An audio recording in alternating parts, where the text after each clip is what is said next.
ગાડી ચલાવતી વખતે તમને મીટરની અંદર જે પણ લાઇટ દેખાય છે એ કંઈક ને કંઈક વસ્તુ ઇન્ડિકેટ કરતી હોય છે. જો તમને એ સમજતા નથી તો તમે મોટા ખર્ચામાં ઉતરી શકો છો, અથવા તો મિકેનિક તમારી પાસેથી બહુ મોટા ખર્ચાઓ લઈ લેશે. તો આવીએ સમજીએ કે કઈ લાઇટ શું કહેવા માંગે છે. ફર્સ્ટ છે એન્જિન ઓઇલ પ્રેશર લાઇટ.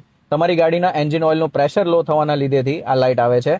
આ લાઇટ આવે તો તમારે તમારી ગાડી ઊભી રાખી દેવી અને બિલકુલ આગળ ના ચલાવી. સેકન્ડ છે બેટરી લાઇટ. બેટરી લાઇટ આવવાના લીધેથી તમારી ગાડીની બેટરી કાં તો ચાર્જ નથી થઈ રહી, અથવા તો એ જેટલો પાવર ગાડીને જોઈ રહ્યો છે એટલો પાવર નથી મોકલી રહી. તો બની શકે કે તમારી ગાડી નિયર ફ્યુચર્સની અંદર બેટરી ડેડ થઈ જવાની છે. તો તમારે પણ એને ચેક કરાવી લેવી અથવા તો નિયરેસ્ટ વર્કશોપ્સમાં બતાવી દેવી. છે એન્જિન ચેક લાઇટ. જો આ યલો કલરની લાઇટ તમારી ગાડીમાં આવી રહી છે તો ગભરાવાની જરૂર નથી. તમારે તમારા નિયરેસ્ટ સ્ટેશન સુધી પહોંચવાની જરૂર છે અને આ લાઇટને સ્કેન મરાવીને એમાં કયો સેન્સર, કઈ વસ્તુનો માલફંક્શનિંગ છે, ઇલેક્ટ્રિકલ માલફંક્શનિંગ આમાં હોય છે, તો એ ચેક કરાવવાની જરૂર છે. આવી જ ઇન્ફોર્મેશન અને આના સેકન્ડ પાર્ટ માટે લાઇક જરૂર કરજો આપ ચેનલને.